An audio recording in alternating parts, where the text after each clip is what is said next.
Hello everyone, today I'm going to show you how to follow post-election recounts. Just tap on the Google browser and visit this official website nas.org.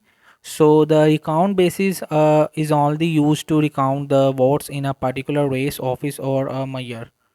And the second is that a recount does not have the scope of an election contest in court. This means that a recount does not look at the manner in which voters were qualified to vote in person or by mail. And the third one is the governing body of an entity cannot conduct a recount on its own motion.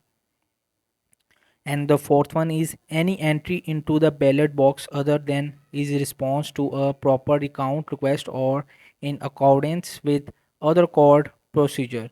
Example, election contest criminal investigation is unauthorized. So hope this video help you. Please don't forget to like and subscribe and get notified for more videos.